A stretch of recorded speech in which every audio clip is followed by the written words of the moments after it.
a lot more convenient where it is now. Sure. We're just like There you go. Okay, We're let's rolling. go. Okay. Okay, Mr. Cox, tell me a little bit more about what your father did when he was a farmer. He raised a crop of corn. Start off by saying my father. Oh, my father was a one farmer crop man. He had his mule and his Start off again. Your father was a one mule man. one mule man. No, start off now. My father was a one mule farmer. He raised corn, cotton, potatoes for the family to feed. Mom and them made their gardens, and that's what they lived off of. Did they make a good living for themselves? They made an eating living, yeah, but they didn't make no money. They made their living. Of course, they raised their own hogs, their chickens, cows. They had everything. Okay. Next thing we want to do is talk a little bit about some of the things that happened during the strike. You told us a story about going and sitting on the railroad tracks during the 34 strike. Can you remember that story? Yeah. Okay. The company was wanting to get some cars out, and we decided it wasn't coming out. So some of the men, and even some of the Goodyear workers, come over and sat down on the railroad track, and the train wouldn't run over them. They weren't backed out. They didn't pull in. We stopped them. Stop the material from coming out of the mill. Right. All right. Good. What about, you said that the pickets would line up with baseball bats, but no guns. Everybody on the picket line, I said everybody, not everybody, they had sticks and stuff like that. The fellow said, I didn't see a gun down there. He said, maybe there was some, but I didn't see them. But all the picket was designated at 5 or 6 different places to picket. I never stayed at one particular place a while, you know. Sometimes I'd go up this gate, some over this gate, some to the other. But I moved around on the picket line, though. And our object around the picket line just see that nobody didn't go in, nobody didn't come out. Now what about the bosses? The bosses were allowed to go in. Did they carry any guns? I don't know what they did on the strike in 34, but I do know on the strike of 50, every one of them was armed with a pistol bought from them by the company. Because my brother-in-law was a darn boss up there, and they bought him a brand new pistol. But now you don't know about 34. As far as you know. As far as I know, I don't know whether they was armed or unarmed or what.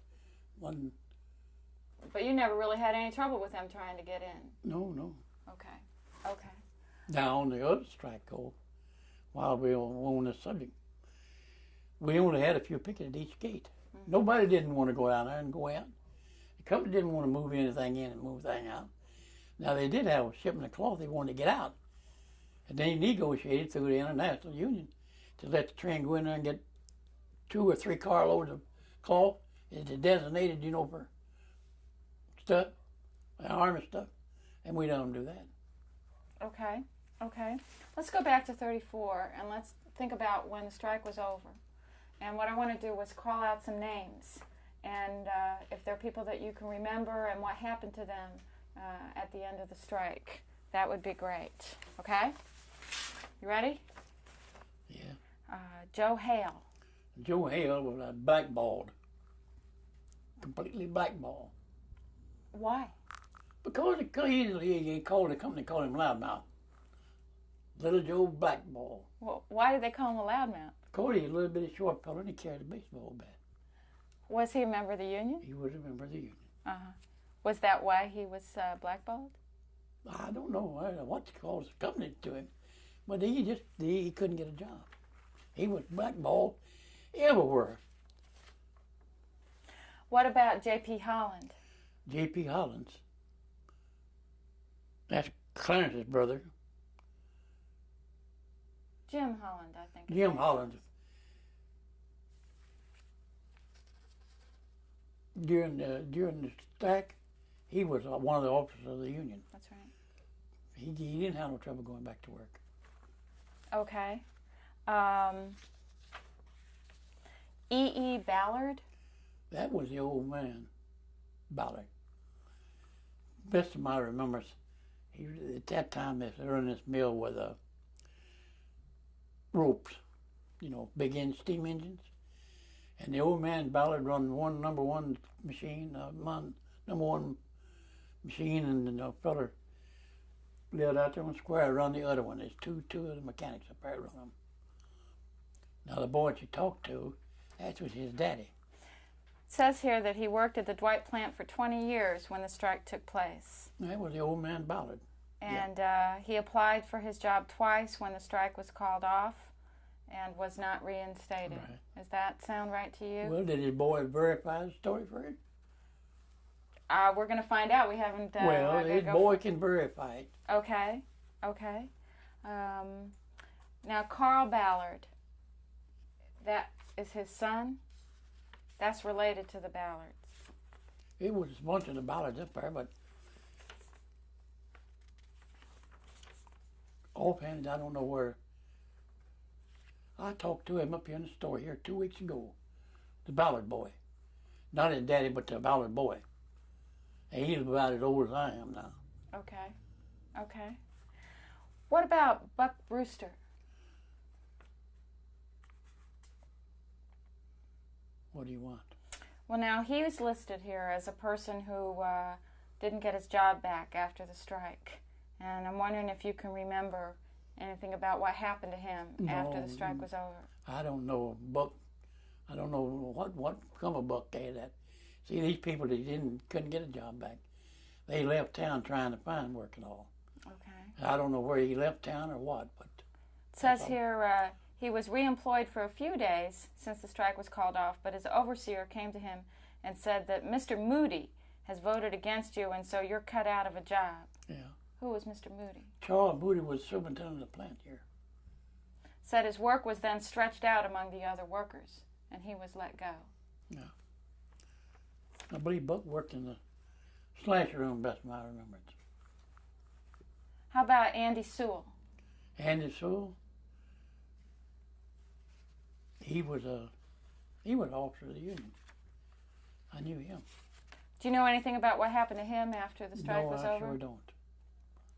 Says he was discharged in October. The strike ended in September, and said that he was the overseer was Arnold Rogers. You remember him? Arnold Rogers. Arnold Rogers was the overseer. Said that he was going to lay Sewell off and bust the union up. Arnold Rogers. You talk about a supervisor. Mm-hmm. I was trying to think where Sewell worked at. Where's the weed shop or what?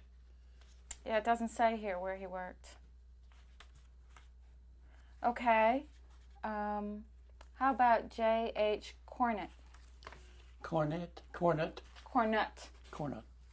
Which one?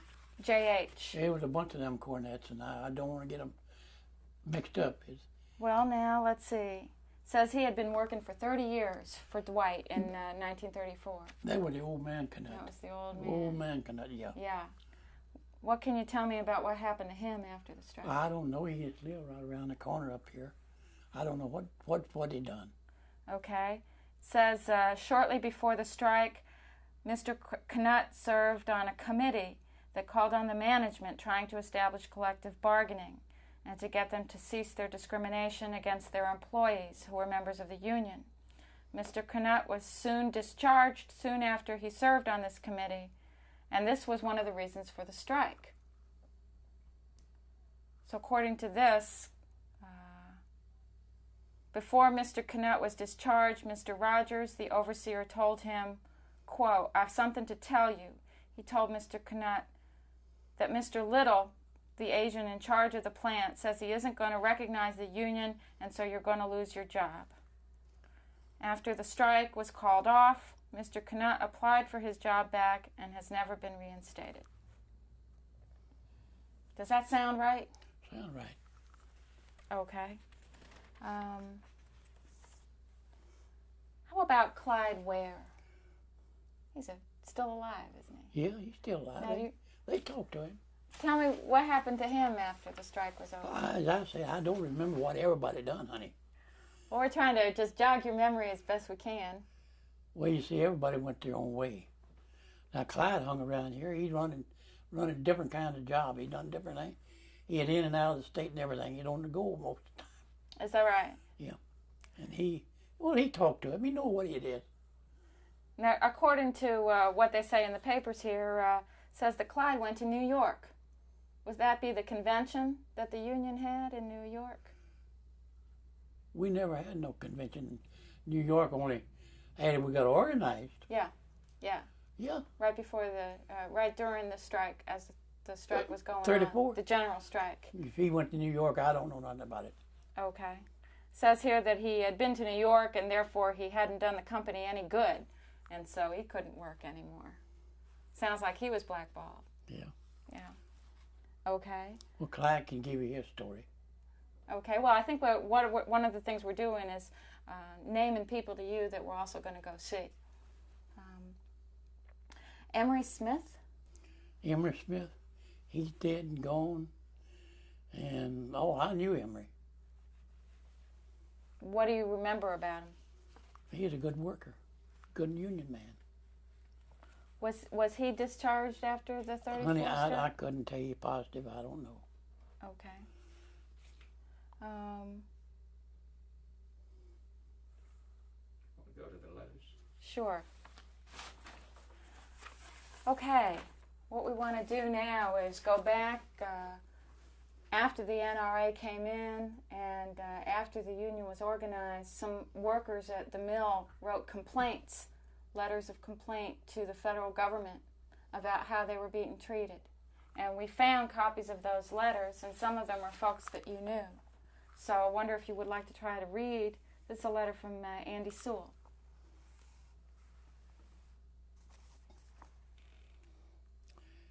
You want me to read out loud? That'd be great, as loud as you can. This is to certify that I, A. Sewell, have been an employee with Dwight Manufacturing Company for a period of 3.5 years as a carpenter shop man, and they was never complained about my work. About July the 8th, I joined the local union, textile workers, and was elected president of the local. That's right. From then on, I could tell there was a difference in my foreman, A. Rogers. That was the boss in the mill, in the carpenter shop. Boss Roger was. You know, we talked about him a while ago, and I couldn't think it. That's right. Roger was his boss. Okay, good. At this time, I was working outside. When I moved back to the shop, I took place of a man who, my boss, said could not do the work in the shop. At this time, there were 22 men in the gang, only 3 that had been longer than service than himself. My foreman, A. Rogers, told me 3 or 4 that before I was the head of the union, I would be the first to be laid off. About the 12th of October, I was laid off and ordered out of the company house, and they kept men in the shop that they had been there about 5 months, and the non-union men, brother-in-law of the foreman, Rogers. And what's the date on that letter? November the 22nd, 1933. Right. So that's real interesting. Sounds like he was discharged. What does that letter say to you? Well, he was trying to uphold for the people. Sewell was a good man. And what happened to him? No, I don't know what went with Sewell. That's something I can't answer. Okay. Want to try to read the next one? That was excellent. That was a great reading. Just do it. Ask him again, and don't say try to read, but just ask to read. Thank you. Okay. I think the next one is going to be Susie Reed. Read that one. Start with the date. November the 20th, 1933. This is to certify that I, Susie Reed, had been an employee for Dwight Manufacturing Company for a period of 20 years as a grader at a folder. Paul Perkins, my boss, had worked checked for 2 days after finding a mistake. He laid me off for good when he only been laying off some of the people for 1 week. Some of the offenses, Mr. Roster stated that it was saw in me on Labor Day parade. She was in the cloth room. Paul Perkins was her boss, and yeah, I remember that. Okay, let's read maybe one or two more. Could you tell us about the Labor Day parade? Well, we held it and walked down Wall Street in Kennybury, just around. Did you have parades every Labor Day? No, not every day. Maybe that one was kind of special then. It was. Yeah. Were you in it? I don't remember where I was or not. Well, you were just married. Maybe think about it that way. Okay, this is G.D. Spakes. Do you remember him? November the 20th, 1933. This is certified that I, G.D. Spakes, have been an employee, Dwight Manufacturing Company, for a period of 3 years as a carpenter of A. Rogers, my boss. And we were talking one day, and he asked me if I was a member of the union. I told him I was, and that I was in the parade Labor Day. From that date, he showed no difference until he claiming that he wanted to cut force after giving Dwight Manufacturing Company 3 years perfect satisfaction work, and they let me go except kept in men in my place who had only been there for 3 or 4 months. I would say it was a true statement. That's the way they done them. Is that right? Yep. Makes sense to you? Yeah. Okay, good. I wonder, let's do that again, just so that you can read it a little more directly, okay? Just start again and read it. Because those letters are very high, the printing is so bad. November the 20th, 1933. This is to certify that I, G.D. Speaks, have been employed Dwight Manufacturing Company for a period of 3 years as a carpenter. A. Rogers, my boss. And I was talking about the day he asked me if I was a member of the union. I told him I was. And that what I was in that I was in the parade, Labor Day parade. From that date showed the difference until he claiming he wanted me out of the force after giving me Dwight Manufacturing Company 3 years of perfect satisfactory work. They said they'd let me go and kept men in my place that had only been there for 3 or 4 months. That's the way they weaned them out. Weaned out members of the union, you say? Yeah. Okay. Here's the last one.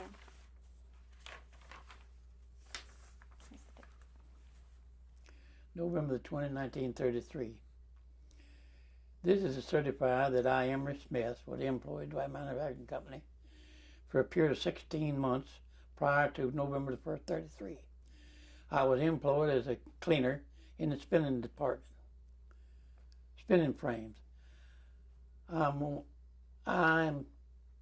am 21 years old and am a white man and American. Gay Harris, my boss, claimed that my work had been insufficient the day before he laid me off. I stated to him at that time I realized I was usually laid off because of membership and the affiliation with the labor union of 1878 union. About 10 days I was laid off. I was elected vice president of our local union on Saturday afternoon. After the election, I gave a short talk and an address on the square in Alabama City in favor of the union.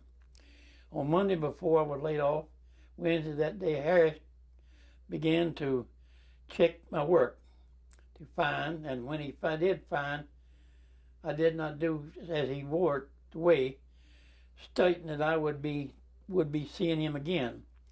On Tuesday following, this Monday, I was told that I wanted to speak to him. He stated that he would see me later that day.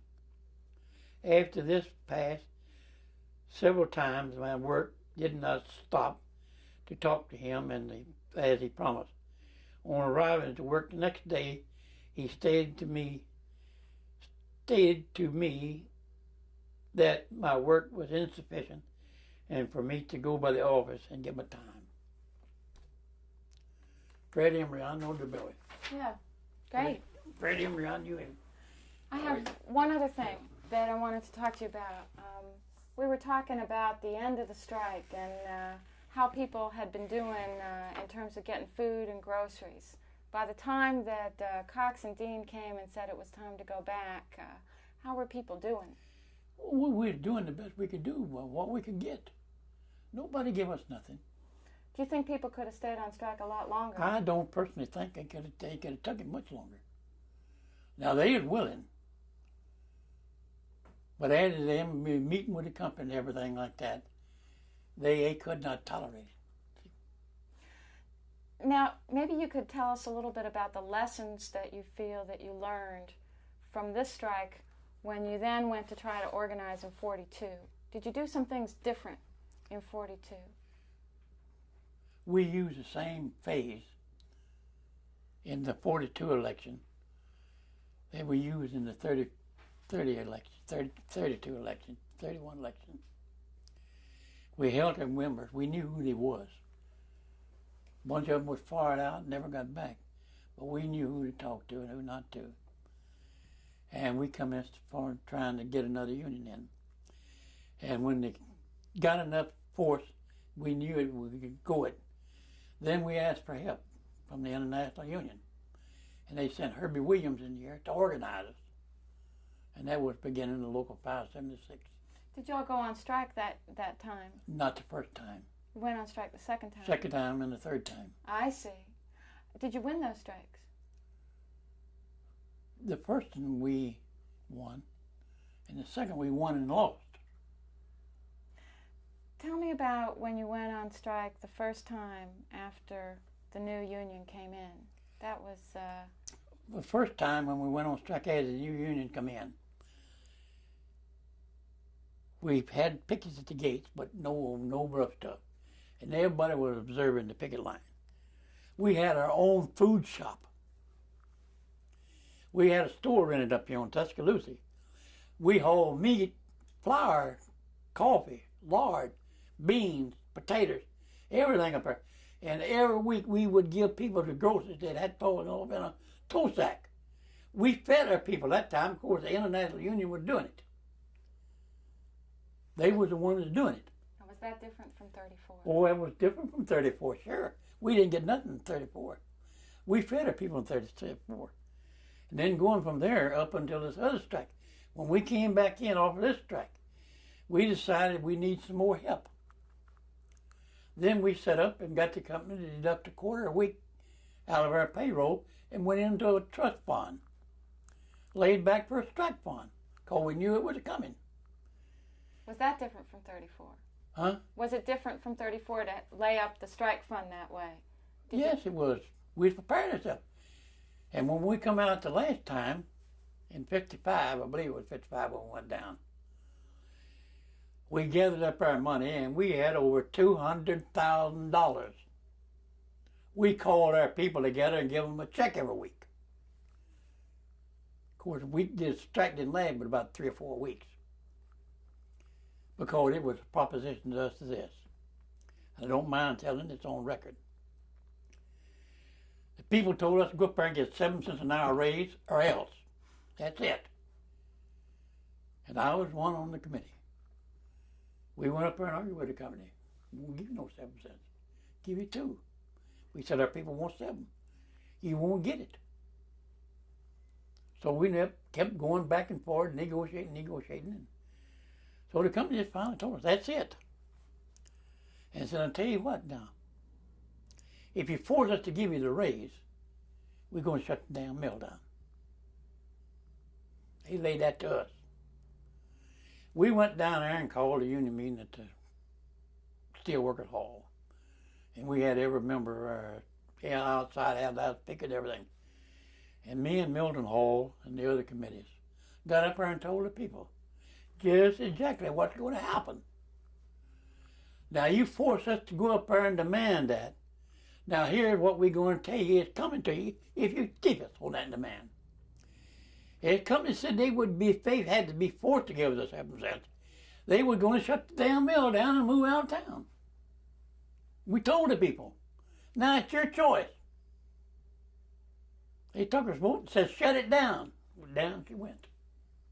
That was it.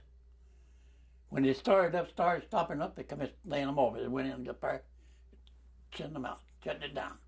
The company done just exactly what they said they'd do. The people said they want this or else. They got what they wanted, but it didn't last. How do you feel when you go to that shopping mall now? Where? The shopping mill where the Up here. where the mill used to be. Sit here and look up there. All that was the old mill up here. Yeah. So What do you think about all those changes? Well, it's been a betterment for this community here. That old mill has been running because it's been organized by, I don't know, the unions got to where now they can't do nothing with these companies. The union making no progress nowhere. They're hurting everywhere, to my knowledge. So you like those stores that are up there now? Oh, yeah. It's a beautification for the city and all. You seen what the old mill looked like, didn't you? Mm-hmm. Yeah. Mm-hmm. You see what that looked like now. Mm-hmm. Paint the picture. Mm-hmm. Judy? Mr. Cox, you told me that when you went back in for your job, management took you aside and talked to you about and warned you that if there was another union, you'd have to go. What's that now, Jude? Could you tell us about when you went back in to get your job after the 34th strike, and what what management sat down and talked to you about? They didn't sit down and talk to me, honey, about that at all. The first time I went through, they told me to get my ass out. That's plain now, plain. Get out, they don't need you. The second time I went back, they had needed some dolphins. So I walked in, and Bill Ackley, the man that run me out the first time, who was the overseer, said, get out, Cox. Ed Strum was spinning room boss. He said, wait a minute, Bill. And him and Bill went over and talked. Ed told me to come on first shift in the morning. That was it. Okay. That's fine. Thank you. Okay. Yes. You might have to cut that film out. I get Can it. we just all kind of, can we just all kind of hold still for about half a minute?